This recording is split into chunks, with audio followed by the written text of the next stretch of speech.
What are the names of the two rivers? Yes, Dibjot, Ma'am, correct. Bias and Satluj. Ma'am, it Yes, is a very good. Sutlej and Beach.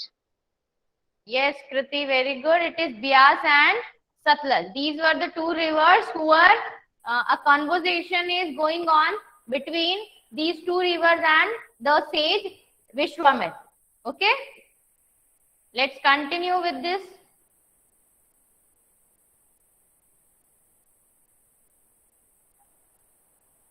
Here it is. I'm sharing my screen so that you can see easily which page I am reading from.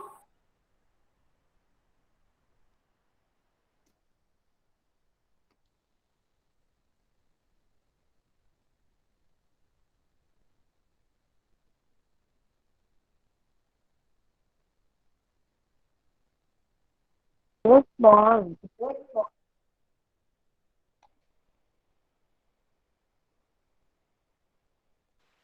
Ma'am, page number 37.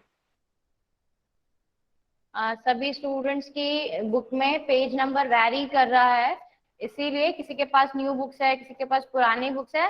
That's why I am sharing my screen so that आपका जो confusion है page number का वो correct हो जाएगा.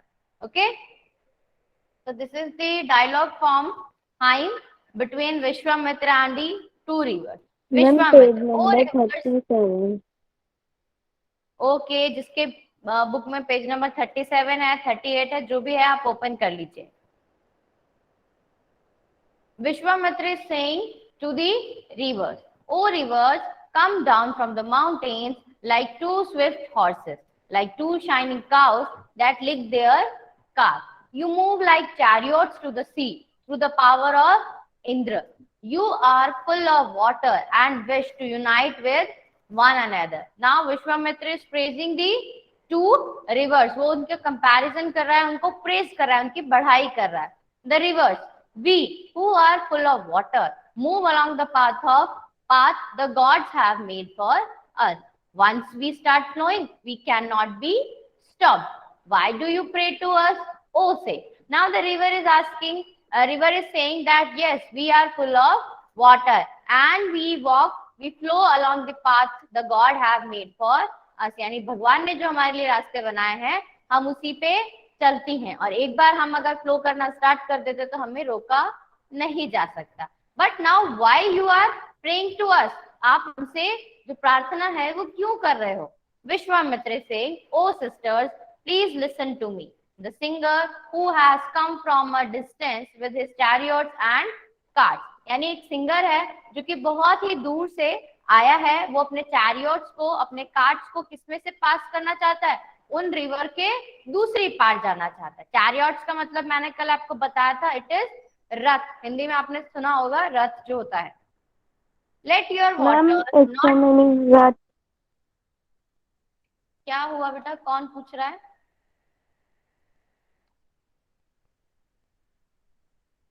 किसी ने कुछ पूछा, कोई पूछना चाहता है? Any No, doubt? ma'am. No, ma'am. Why you unmute your mics? अपने mics unmute क्यों करते हो? Now, the Vishwamitra is saying, let your waters not rise above the axles so that we can cross safely. यानी आपका जो water level है river का, वो हमारे जो axles है, यानी chariots का जो हम कह सकते हैं जो wheel होता है, उससे ऊपर ना जाए, ताकि हम आराम से safely जो है river को क्रॉस कर सके. इसीलिए विश्वामित्र क्या कर रहे हैं? दोनों रिवर से प्रे कर रहे हैं. The river, we will listen to your prayer so that you can cross safely. तो जो रिवर्स हैं वो उनकी प्रेयर को एक्सेप्ट कर लेती है और उनको कहती है कि ठीक है, हमने तुम्हारी प्रेयर सुन ली, तुम आराम से सेफली जो रिवर है उसे क्रॉस कर सकते हो. Historians point out that this hymn was composed in the area where these rivers flows. अब जो historians है जिन्हें ये कहीं से कंटेंट मिला है, डॉक्यूमेंट मिला है, उन्होंने ऐसा एज्यूम किया कि लगता है कि ये जो पूरा कंपोजिशन है इस हाइम का, वो कहाँ हुआ है? वो ऐसे एरिया में हुआ है जहां सतलज और ब्यास रिवर जो है वो फ्लो करती हैं. They also suggest that the sage lived in a society where horses and cows were valued animals. यानी इस कन्वर्सेशन से हिस्टोरियंस ने ये भी फाइंड आउट किया कि शायद जो सेज है यानी जो ऋषि है विश्वामित्र, वो ऐसी सोसाइटी में रहते हैं जहाँ हॉर्सेस और काउस जो है वो बहुत ही वैल्यूएबल एनिमल्स है, मतलब जिनकी पूजा की जाती है। तभी तो जो विश्वामित्र है उन्होंने रिवर का कंपैरिजन किससे किया? With the swift horses and the shining cows, उनके साथ इनका कंपैरिजन किया है। That is why the rivers are compared to horses and cows. Okay, other rivers, especially the Indus and its other tributaries and the Saraswati are also named in the hymns। यानी और भी जो rivers हैं like Indus हैं, उसकी tributaries हैं, सरस्वती हैं, इनका नाम भी किसी ना किसी hymn में mentioned है। The Ganga and Yamuna are named only once, यानी गंगा और यमुना का नाम भी जो ऋग्वेद है वहां पर mentioned है सिर्फ एक बार। Look at map 1, page number 2 and list 5 rivers that are not mentioned in the Rigveda. ये एक्टिविटी है, या आप अपने घर पे खुद आराम से बैठ के कर सकते हो। इसके लिए आपको मैप का ऑब्जर्वेशन जरूरी है।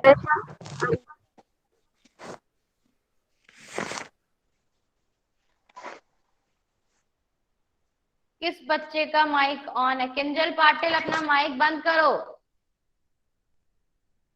आप भूल जाते हो क्या आप क्लास में बैठे हो? Now, next topic is cattle, horses and chariots। अब इनके बारे में हम डिस्कस करेंगे। There are many prayers in the Rigved for cattle, children, especially sons and horses। यानी ऋग्वेद में जितनी भी प्रेयर्स गिवन है वो किससे रिलेटेड है? Mostly they are for cattle, children. अब चिल्ड्रन में भी क्या है? चिल्ड्रन में इंक्लूड होते हैं बॉयज एंड गर्ल्स बोथ। इसमें से भी किसके लिए? स्पेशली सन्स जो है, जो पुत्र होते हैं, बेटे हैं, उनके लिए कुछ ना कुछ प्रेयर्स मेंशन्ड है। Horses were yoked to chariots that were used in battles, which were fought to capture cattle। यानी जो हॉर्सेस हैं इनको चैरियट यानी जो रथ है उससे बांध दिया जाता था। क्यों? क्योंकि ये जो पूरा रथ है और जो हॉर्सेस हैं इनको किस लिए बांधा जाता था? ताकि बैटल्स में जो लड़ाइयां होती थी उसमें से ये यूज कर सके। अब जो बैटल्स हैं, why these battles are happening? To capture cattles, यानी दूसरे जो एरियाज है वहां से कैटल्स को कैप्चर करके, यानी उनको हरा देंगे और वो बदले में क्या देंगे? इनको कैटल्स देंगे। तो इसलिए ये बैटल्स जो है फाइट की जाती थी। Battles were also fought for land which was important for pasture and for growing hardy crops that ripen quickly such as barley. यानी बैटल्स जो है लैंड। यस बेटा। मैम गोल्ड के लिए भी लड़ाई करते हैं। गोल्ड के लिए? हाँ होती है गोल्ड के लिए। ये बहुत ही एशियंट टाइम की बात हो रही है, 3500 ईयर्स की अगो। यहाँ पे सिर्फ वही चीजें मेंशन्ड है जो ऋग्वेद में इन लोगों ने पढ़ी है। हिस्टोरियंस ने जो चीजें ऋग्वेद में फाइंड आउट की उसी के बारे में डिस्कस होगा। Okay. Yes, so the battles were fought for land also, यानी जमीन के लिए भी लड़ाइयां लड़ी जाती थी। तो पहली चीज किसके लिए? For cattle. Second thing is for land. अब लैंड के लिए लड़ाई क्यों हो रही? Because they are important for pasture. अब कैटल्स हैं आपके पास, अगर आपके पास काउज हैं, बफेलोज हैं, शीप हैं, ये सब चीजें हैं। अब ये क्या है? मिल्क प्रोड्यूसिंग एनिमल्स है and obviously they need green grass. उनको खाने के लिए क्या चाहिए? ग्रीन ग्रास चाहिए। तभी तो उनका जो मिल्क प्रोडक्शन है उसमें इंक्रीमेंट होगा, तभी तो वो अच्छे से दूध दे पाएंगे। तो ये जो लैंड है ये पेस्चर लैंड, यानी जो चारागाह होते हैं, जहां जिसको ऐसे छोड़ दिया जाता है, जहां पर सिर्फ घास होती है और इन एनिमल्स को वहां पर ग्रेजिंग करवाई जाती है। ठीक है, तो ये जो लैंड्स होते थे they were important for pasture and also for growing hardy crops, यानी कुछ ऐसी crops. What is the meaning of? क्या पूछ रहे हो बेटा? What is the meaning of grazing? मुझे आपकी आवाज क्लियर नहीं आ रही है, थोड़ा जोर से और क्लियरली बोलिए। Ma'am what is the meaning of grazing?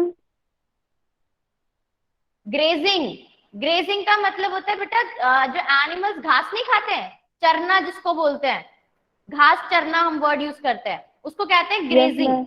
और जिस लैंड पे जहाँ हरी हरी घास होती है उसे कहते हैं पेस्चर लैंड। Okay ma'am. बेटा आप एक साथ माइक ऑन करके रखोगे और पूछोगे तो मैं आपको ना तो सुन पाऊंगी ना ही आपको जवाब दे पाऊंगी। एक एक करके पूछिए।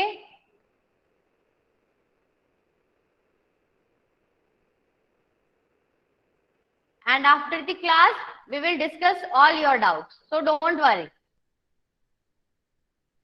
Yes, and these lands were used to grow hardy crops. Hardy crops ऐसी जो कि बहुत जल्दी ripen हो जाती हैं, यानी पक जाती हैं। तो ऐसी कौन सी crops हैं? Barley. Some battles were fought for water and to capture Ma'am, I people. have a doubt. Yes, बेटा.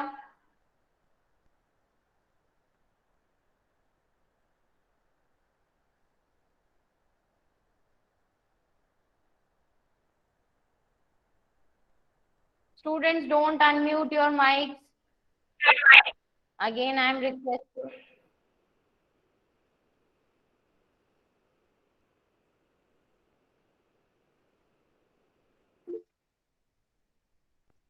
Ma'am, I have a doubt. आपका थोड़ा सा, हाँ पूछो पूछो Ishan Jat.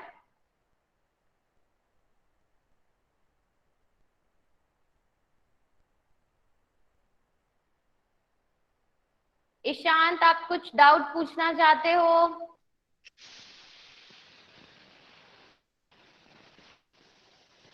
You people are not even responding. You are just disturbing the class. Now nobody will unmute.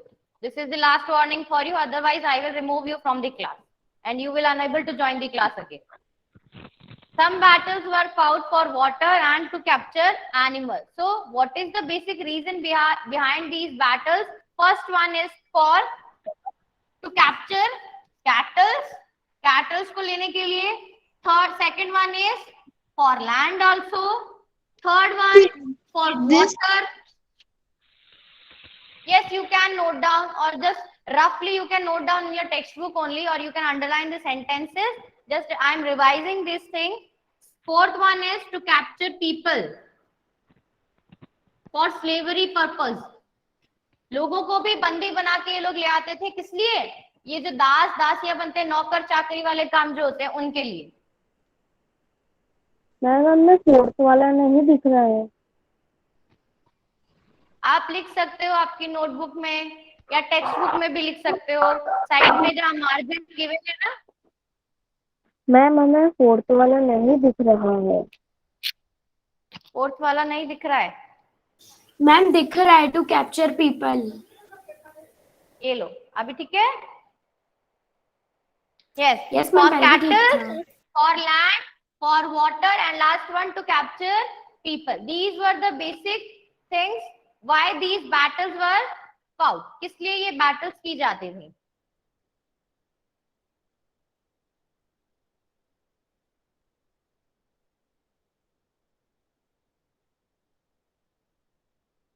Okay, सिर्फ चार sentences ही हैं, बहुत इजीली आप लिख सकते हो। Now,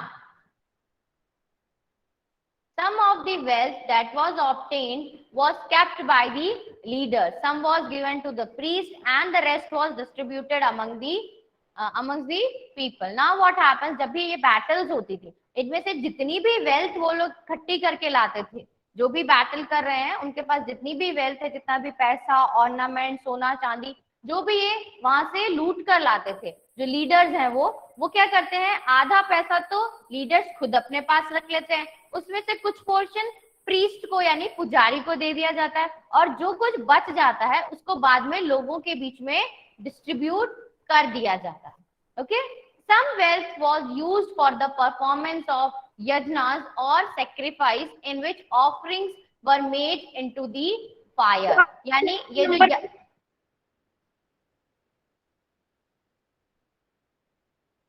किसका माइक ऑन है अब?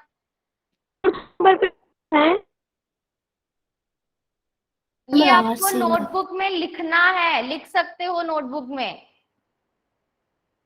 ऐसी छोटी छोटी चीजों के लिए बार बार पूछते हो आप। मैंने आपको कितनी बार बोला है, जब मैं डिस्कशन कर रही हूँ बीच में नहीं बोलना है। आपके जो भी डाउट है चैप्टर कंप्लीट होने के बाद में मैं आपसे डिस्कस करूंगी। Still you people are not listening.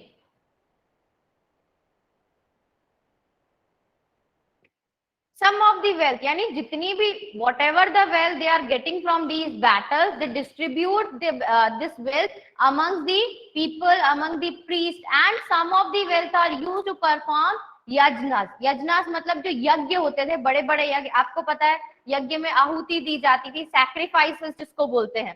ठीक है, तो ये वेल्थ जो है इन ये जो यज्ञ है इनको परफॉर्म करने में, ये सैक्रिफाइसेस में भी यूज की जाती थी. These were meant for gods and goddesses. अब ये जो यज्ञ हो रहे हैं, ये जो ऑफरिंग्स हो रही है, सैक्रिफाइसेस हो रहे हैं, they are meant for gods and goddess. Offerings could include ghee, grain and in some cases animals. अब जो भी आहुति दी जाती है, जो भी यज्ञ हो रहा है, उसमें आहुति किस चीज की है? घी, ग्रेन्स आपको पता है, ghee you know very well. And in some cases, कुछ केसेस में क्या होती है, एनिमल्स की भी ये लोग क्या देते थे? सैक्रिफाइसेस या ऑफरिंग्स देते थे. Most main took part in these Wars. अब ये जो बैटल्स हो रही हैं, जो भी लड़ाइयां हो रही है, इसमें पार्ट कौन ले रहा है? Most of the main took part in these wars. There was no regular army, but there were assemblies where people met and discussed matters of war and peace. इस टाइम पे कोई रेगुलर आर्मी नहीं है, कोई इनका king नहीं है, कोई राजा नहीं है, इनकी सिर्फ कुछ there were some group of people who has assembled, वो साथ में assemble होते हैं, they discuss about the wars and peace, यानी वो ही खुद ही लड़ाई के बारे में भी डिस्कशन करेंगे और जो पीस है उसके बारे में भी डिस्कशन करेंगे. यानी यहाँ पे कोई रेगुलर आर्मी नहीं है. They also choose leader who were often brave and skilful warrior. अब इनकी जो आर्मी बनी है, छोटी मोटी या असेंबली जो बनी है, अब इसका लीडर भी होना कंपलसरी है. तो लीडर किसको बनाया जाता था? The man who is brave and skilful, यानी जो बहुत ही बुद्धिमान हो और स्किलफुल हो, यानी बहुत अच्छे से युद्ध कर सके. ऐसे व्यक्ति को यहाँ जो असेंबली है इसका लीडर बनाया जाता था. Okay, so this was the topic about cattle, horses and chariots. Yes, Ashwa means horse. Ashwamedha is a horse sacrifice. Okay, you people are okay. Coming to the next topic, words to describe people. यानी कैसे words, क्या words use किए जाते थे लोगों को describe करने में या उनकी जो विशेषता है वो बताने के लिए. So there are several ways of describing people in terms of the work they do, the language. Yes, ma'am.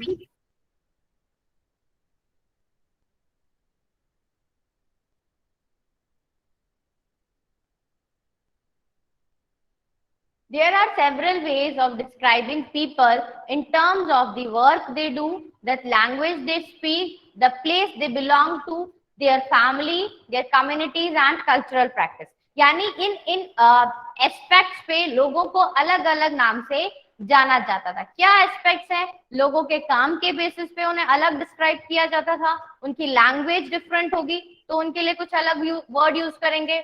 The places they belong to, उनके फैमिलीज के अकॉर्डिंग, उनकी कल्चरल प्रैक्टिसेस और उनकी कम्युनिटीज, यानी इनके बेसिस पे लोगों के लिए अलग वर्ड यूज किए जाते थे. Let us see some of the word used to describe people found in Rigveda. ये जितना भी कलेक्शन, जो भी टॉपिक्स हम पढ़ रहे हैं, ये सब हम कहाँ से पढ़ रहे हैं? ऋग्वेद में जो भी हिस्टोरियंस को जो भी डेटा मिला उसी के अकॉर्डिंग ये चैप्टर पूरा किया गया है, फ्रेम किया गया है, उसी के बारे में हम पढ़ रहे हैं. तो जो वर्ड ऋग्वेद में मेंशन्ड है that used for describing people, let's see which are these words. There are two groups who are described in terms of their work, यानी वर्क के बेसिस पे लोगों को दो ग्रुप्स में डिवाइड किया गया था. First one, the priest, sometimes called Brahmin, who perform various rituals, and the second one is the rajas. यानी वर्क के बेसिस पे लोगों को दो पार्ट में डिवाइड किया गया था. फर्स्ट वन इज प्रीस्ट, जिसको हम क्या कह सकते हैं? ब्राह्मण, and the second one is rajas. Now आप राजा सुन के आपके दिमाग में आएगा कि रूलर, जो राज करता है, जो बहुत ही स्ट्रिक्ट रूल्स फ्रेम करता है, जो बहुत ही इन्फोर्स करता है, लोगों को परेशान करता है. लेकिन ये राजा जो है वैसा वाला राजा नहीं था. ठीक है, these rajas are not like the ones you will be learning about.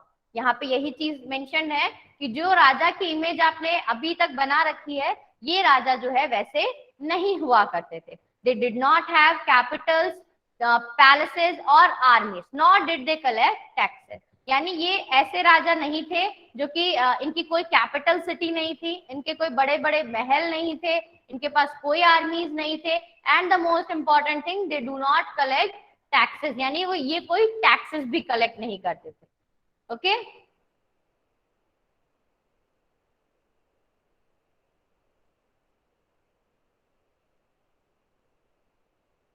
Generally, sons did not automatically succeed fathers as राजस, और ना ही किसी राजा की डेथ के बाद उसके जो पुत्र हैं, उसके जो सन हैं, उसके जो बेटे हैं, वो ऑटोमेटिकली अपने फादर के वो दूसरे राजा बन जाएंगे. तो ऐसा भी नहीं था. ये जो राजा थे ये बिल्कुल उससे डिफरेंट थे. Now you have to find out कि ये राजा जिसका वर्ड ऋग्वेद में मेंशन है, ये बाकी राजाओं से किस तरह से डिफरेंट है. इसके बारे में आप थोड़ा सर्च करिए और नेक्स्ट क्लास में हम इसके बारे में डिस्कस करेंगे.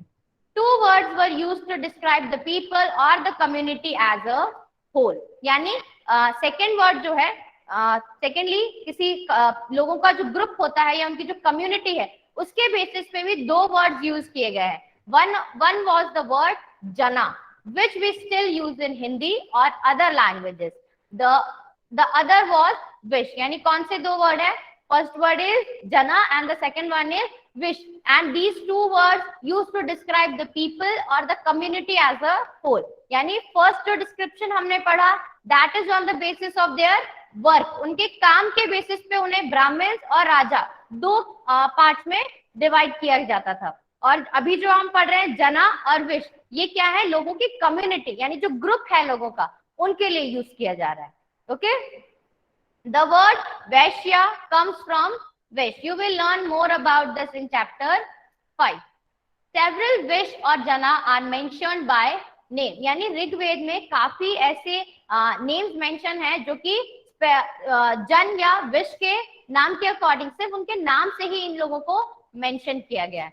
So we find reference to the Puru Jana or Vish, the Bharat Jana or Vish, the Yadu Jana or Vish, and so on. यानी ये जो जन वर्ड है आज भी हिंदी में यूज किया जाता है, जैसे भारत जन. ठीक है, यानी भारत के जो लोग हैं, पूरी कम्युनिटी को हम क्या कर रहे हैं? मेंशन कर रहे हैं कि हम पूरे भारत के लोगों को ये चीज बोलना चाहते हैं. भारत जन हम बोलते हैं, या शिक्षक गण आपने सुना होगा, शिक्षक जन, साथी जन. ठीक है, तो ये वर्ड क्या है? एक कम्युनिटी जो है लोगों की, उसको क्या करता है? डिस्क्राइब करता है. Sometimes the people who composed the hymns described themselves as Aryas and called their opponents as Das or Dasyus. Now what happens? जो लोग hymns compose करते थे, जो hymns लिखते थे, वो खुद को क्या कहते थे? आर्यास. ओके, और जो उनके ओपोनेंट कौन हुए? जो कि hymn नहीं लिख रहे हैं, they will be their opponent. उन opponents को क्या कहा जाता था? दास या दास्यूस. These were people who did not perform sacrifices and probably spoke different languages. यानी जो दास और जो दास्यूस वर्ड है वो ऐसे लोगों के लिए यूज किया जाता था जो बहुत डिफरेंट लैंग्वेजेस यूज करते हैं और वो कोई सैक्रिफाइसेस नहीं करते. सैक्रिफाइसेस मतलब कोई यज्ञ में उनका पार्टिसिपेशन नहीं होता है. Later the term das and the feminine dasi came to mean slave. यानी कुछ टाइम पीरियड के बाद जो वर्ड दास है वो किसके लिए यूज होने लगा? स्लेव, यानी जो नौकर होते हैं उनके लिए ये वर्ड यूज होने लगा. Slaves were women and men who were often captured in war. अब ये स्लेव्स जो होते हैं ये कौन होते हैं? जिनको बैटल में कैप्चर करके लाया जाता है या जिनको बंदी बना के लाया जाता है. These people were basically the slaves. They were treated as the property of their owners who could make them do whatever work they wanted. यानी जिस भी लीडर ने उन्हें जीत के लाया है, उन्हें लड़ाई में जिसने जीत के लाया है, वो उनका क्या होता है? ओनर, यानी उनका राजा है या उनकी प्रॉपर्टी है वो स्लेव. वो चाहे तो उनसे कुछ भी काम करवा सकता है. While the Rig Veda was being composed in the northwest of the subcontinent, there were other developments elsewhere. Let us look at some of these. यानी जितना भी जब ऋग्वेद की कंपोजिशन हो रही थी, जब इसके बारे में लिखा जा रहा था ऋग्वेद, कहाँ पे? नॉर्थ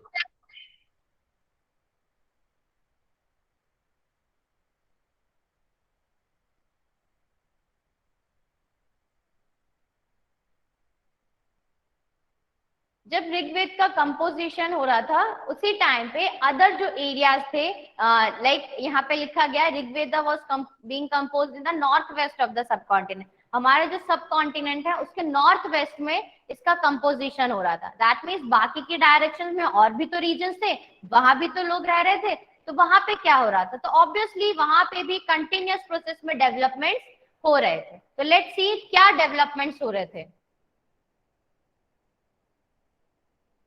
I have also अरे ma'am, Kriti and Akshaya are fighting in the chat. students please Yes, don't ma'am. Akshaya and don't Kriti chat unnecessarily fighting in in the the chat box. comments. Comments में आप ये सब बातें नहीं करेंगे। Kriti and Divyot, no. I'm Akshaya also. Don't complain about others, Shaurya. I am seeing ना, मुझे दिख रहे हैं सबके comments. Okay. Next topic Okay, is ma'am. silent sentinels, the history of the megaliths. Now, यहाँ जो वर्ड है साइलेंट सेंटिनल्स, ये क्या होते हैं, जो हम कह सकते हैं खामोश पहरी। सेंटिनल्स जो वर्ड होता है एक पहरे के लिए, पहरेदार जो होता है, जो गार्डमैन होता है, उसके लिए ये वर्ड यूज करते हैं। अब हम यहाँ स्टोरी पढ़ेंगे मेगालिथ्स। मेगालिथ्स मतलब जो बड़े बड़े स्टोन्स होते हैं, स्टोन्स के बारे में हमने पूरा स्टोनेज पढ़ा था हिस्ट्री में, तो उसी से कहीं ना कहीं ये रिलेटेड है। Look at the illustration on the next page. Next page पे एक पिक्चर आपको गिवन है, वो आप देख सकते हैं। पलक सैनी, क्लास में सोना नहीं है, अटेंटिव रहिए क्लास में। Sorry, ma'am. Yes, you can see the picture given on the next page. These stone boulders are known as megaliths, literally big stones. So what is the meaning of megaliths? Megaliths का मतलब होता है बड़े बड़े जो पत्थर है वो।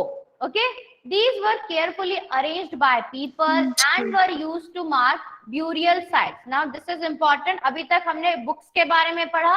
From here we are going to discuss about burial sites. Burial sites का मतलब होता है जहां एक डेड बॉडी को क्या करता है, दफन कर दिया जाता है, गाड़ दिया जाता है। दीज प्लेसेस, जो ऐसी जगह होती है, they were known as burial site.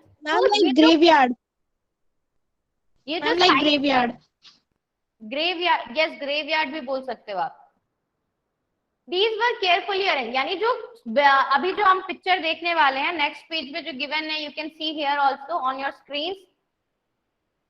ये This type of megalith is known as cyst. ये एक cyst है, ये burial site ही है, उसी का एक एग्जाम्पल गिवन है। आप देख सकते हो यहाँ पे जो स्टोन्स है किस तरह एक पैटर्न में अरेंज किए हुए हैं, कितने केयरफुली लोगों ने इसे डेकोरेट किया है। हम कह सकते हैं कि डेकोरेट ही एक तरह से पैटर्न बना के इन्हें अच्छे से जमाया गया है।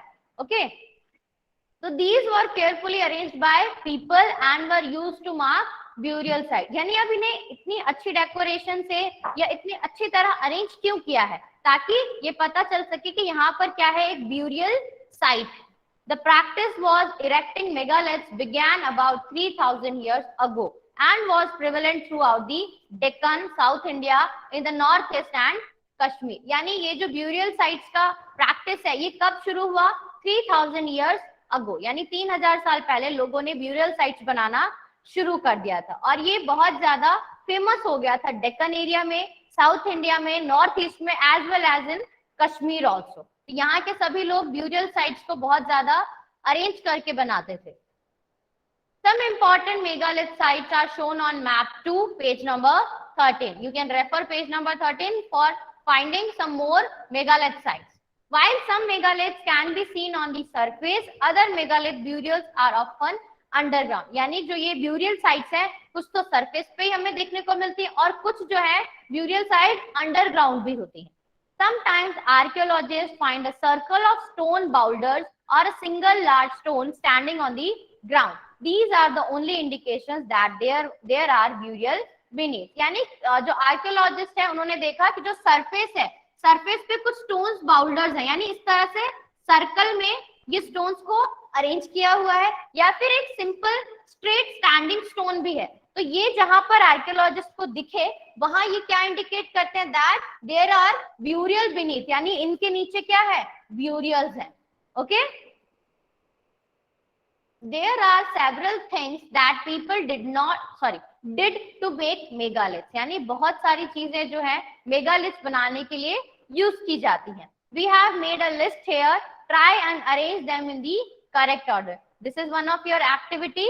ये जितने भी points यहाँ पर given है इनको आपको rearrange करना है कि एक मेगालिथ बनाने के लिए पहला step क्या होगा. Okay, you can do this on your own.